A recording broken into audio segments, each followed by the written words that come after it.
Mark, let's say I come in, I'm at one of your golf schools, it's 85, it's Naples, it's beautiful, but I'm not hitting the ball solid. And we record my swing, I know that I have a too flat of a shoulder turn.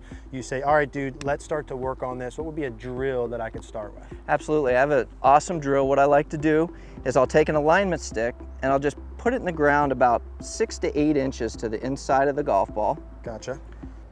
And what I'm gonna ask you to do is take your club, put it across your chest, arms crossed. Got it. And what I want is I want the club head closer to your right shoulder. Gotcha. So more of the club is exposed off your left shoulder. So like none of the club kind of hanging out over here, all of it? Exactly. Got it, okay. Exactly. And now I'm simply gonna ask you to take your posture. Got it. And I want to see how low on that stick, because we need an exaggeration, right? Yes. Yeah.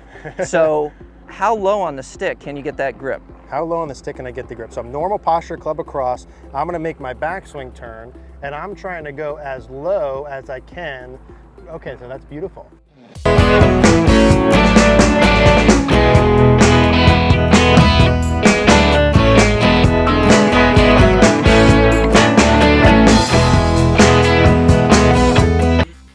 All right guys, before we dive into this video, I want to talk to you quickly about two things. Number one, we have launched our golf school dates for 2020 in Bethlehem, PA. We're going to go ahead and put a link in the description down below. If you'd like to come get some in-person coaching, I would certainly love to have you.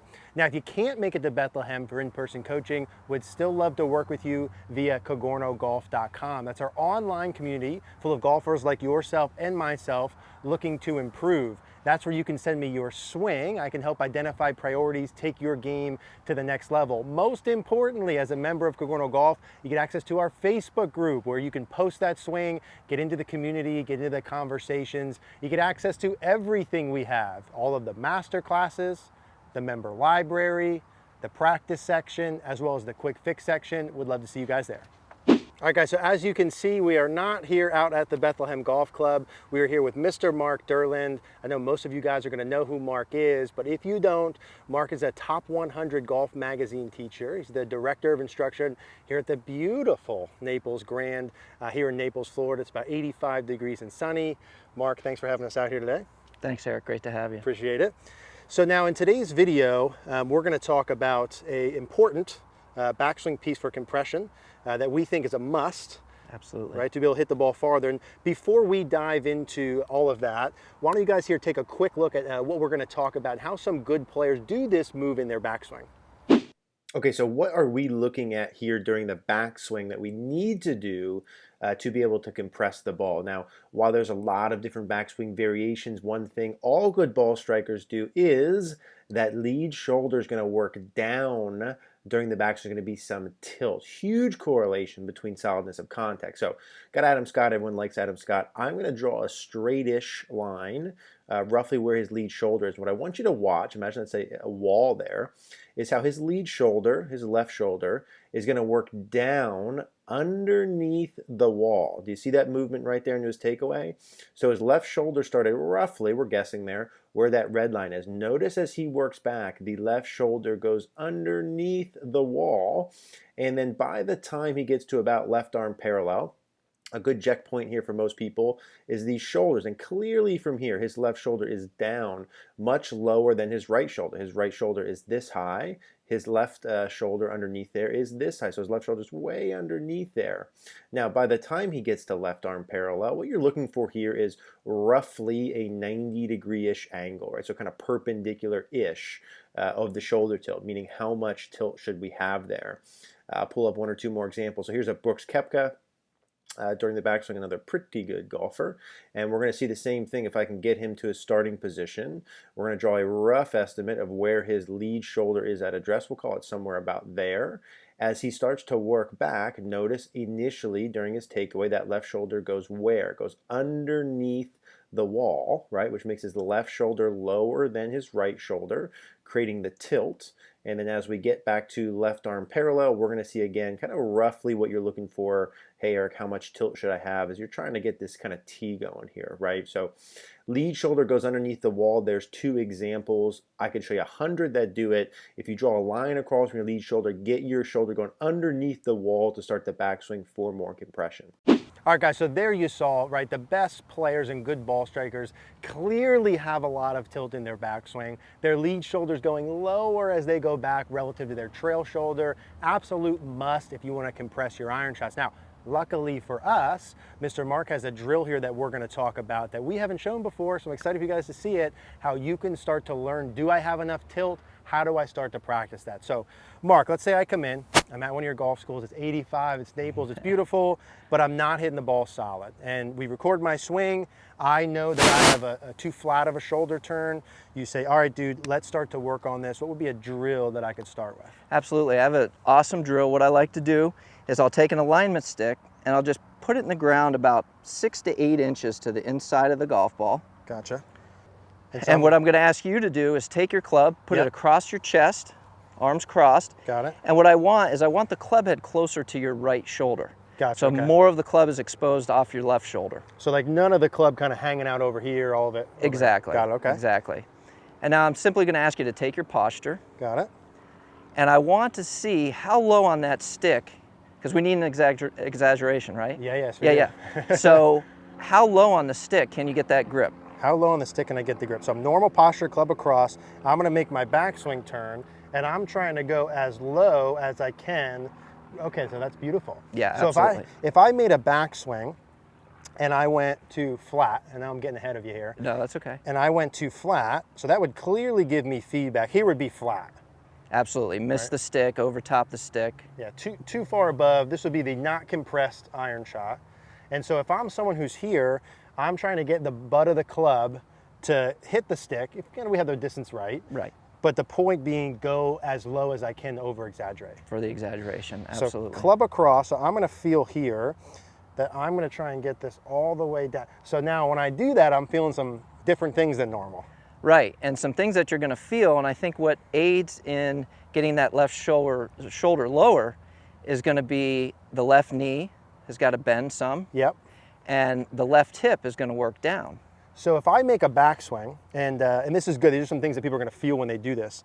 If I make a backswing to make this tilt easier, right, and to coordinate it, my left leg is going to bend. Absolutely. I'm not going left straight up like this. Correct. So my left leg's going to bend, and as I'm doing that, you're saying there's going to be some tilt here. The pelvic tilt, yeah. So the left hip is going to feel lower than the right hip. Got it. So when I'm going back, I can feel my left leg bending to help do this, right? My left side of my hip or lower than my right, we'll say, as we work back. Now, as I'm doing this, for me, I'm also feeling some differences in my left and right side.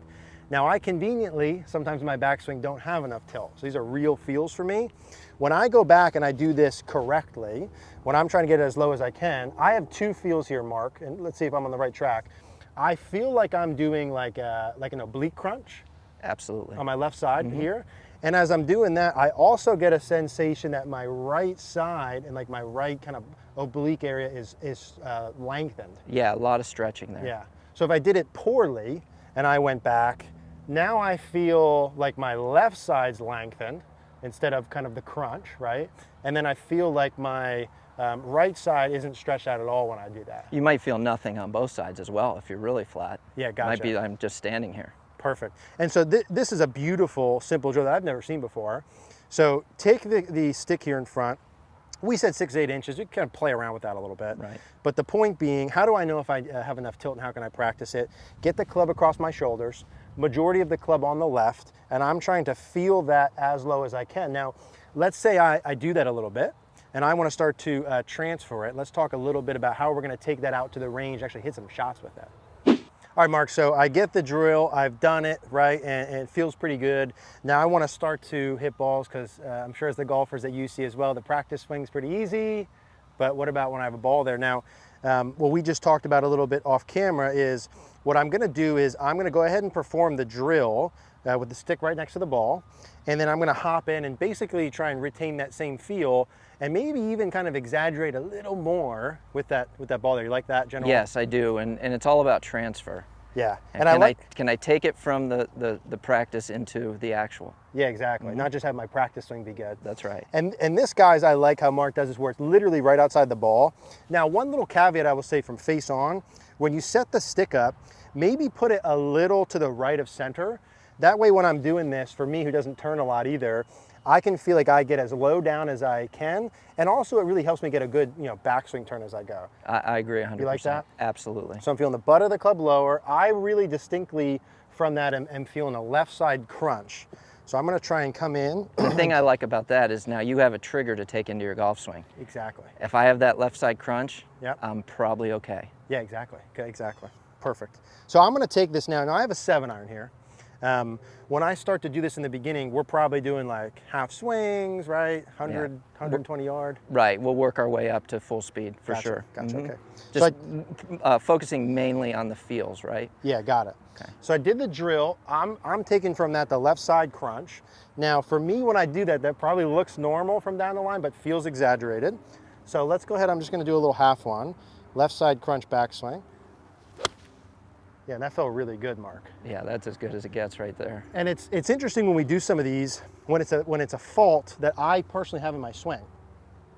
Because there I turn too flat, right? And there, that to me feels like I'm getting my left shoulder so low it's unbelievable. And it probably looks normal. It looks perfect, I'm looks sure. normal. And so the point being, when you're watching, if you're too flat, you need to be willing to go that far, overdo it. Even if your downswing stuff doesn't match it yet and you hit one goofy, who cares? Get that piece right. And so maybe I'll do one more. That felt really good. I'll do another one. Yeah, I'd like to see another one. So I got the stick Fun to up watch. just to the right of center, and I'm feeling like I'm getting the butt of the club as low as I can. I love that. And gonna make sure I get, so that to me feels lower than normal. I feel that left side crunch. I'm gonna come in, tee it up because I'm not super confident. 7-iron half swing. And I'm trying to retain that same crunch feel during my backswing. Yeah, it feels really good, Mark. So I'm in for the next Durland golf school, but all kidding Just for aside, those people off the camera, that half 7-iron's flying about 160. yeah, and it goes back to the compression part, Right. right? That for me felt like I didn't have to put as much effort into getting the ball to go farther than I normally would with my amount of shoulder tilt. And if we look, you've created a beautiful line of compression where the divot's in front of the golf ball. Yes. Perfect. Life is good, easy game. Easy game. So that's the initial drill. Okay, now the reality is there's some things that you might be doing beforehand that might mess you up. We're gonna get to that in a second. So as you're doing the drill here, guys, the reality is when you're doing this, there's some things you could be doing earlier on that may make this a lot easier or more difficult. And in particular, the setup and the posture pieces could make it easier to have the tilt or more difficult. So Mark, if you could, guide me through what we would say would be a good posture where I'd have no problem doing the tilt, and maybe what's the top like 1 or 2 things after that might cause me to have issues with that. Definitely. So there's 3 checkpoints I look for when it comes to the posture. Yep. And the first is... Hopefully I hit those here when we go. Go ahead, sorry. So first is hands under the shoulders. You check that box. Okay. Okay. The next, I'm going to find the ball of the hip joint, which is right in here somewhere. Yep. I'm going to draw a line down from that, and that should go right to about the middle of the foot. Okay. So you're good there. And then I'm just looking to make sure that we have proper spacing between the hands and the legs, which you do. It looks great. I check mark those boxes. All of them. Okay. Yeah. So now when someone's doing that, they could check that with a mirror, video. All the above. Yeah. Yeah. So Shadow on the ground. shadow, perfect, got it. Yep. We're in Florida. So if that's right, 85 degrees we said. If, let's say I don't have those, what in particular with the setup might someone need to look out for that could make it really hard with the shoulder tilt? Yeah, definitely. The thing I get day in and day out at my golf school is sitting. So the legs would be too much under the hips. So if you just get your feet really close to the golf ball, Yep. Now I come in and I check that ball joint of your hips, and I see that it's behind your feet, behind your heels. Yep. As a result, now your hands are very close to your body. Yeah. And I think it's natural because people sit so much, right? I'm sitting in the car, I'm sitting at the computer. Absolutely. Right. Well, and I feel from here, Mark, I get 2 sensations. Number one is I feel tall with my upper body. I feel like my weight's back on my heels. And I feel like with those, I almost can't get my left shoulder to go down. It feels. I was just going to say, here's a challenge for you. Show Yeah. me how low you can get your left Yeah. shoulder from there. Yeah, it feels extremely, like I can't turn. It feels very awkward. Right. And difficult for me to do. And really both those things in together. Like if I'm standing tall, sitting back on my heels, I feel like I just want to turn level. Right. So maybe the opposite of that, like if I was this way, more bent over, right, and maybe a little farther, that would be, even if I overdid it, that Right. would be the most inclined to tilt, Right. right?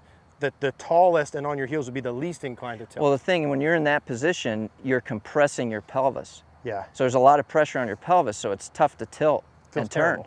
Right. yeah.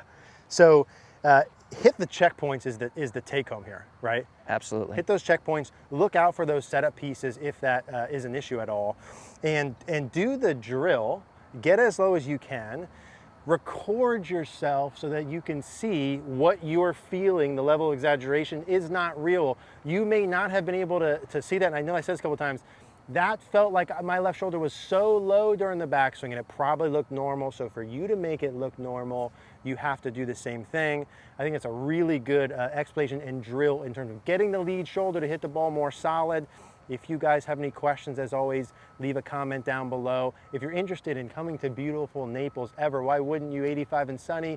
Mark runs individual lessons in golf schools down here. You can check Mark out at durlandgolf.com, I think on all social platforms, Yes. more or less. Yes. Highly recommend you guys come out. You can't see the beautiful practice facility here, but it is awesome. If you guys liked this video, I would really highly suggest you watch both of the videos above here. They're going to talk more about this topic, give you more drills and feels to hit it solid. If you like the video, click the like button, click the notification bell. Please subscribe. Thank you guys.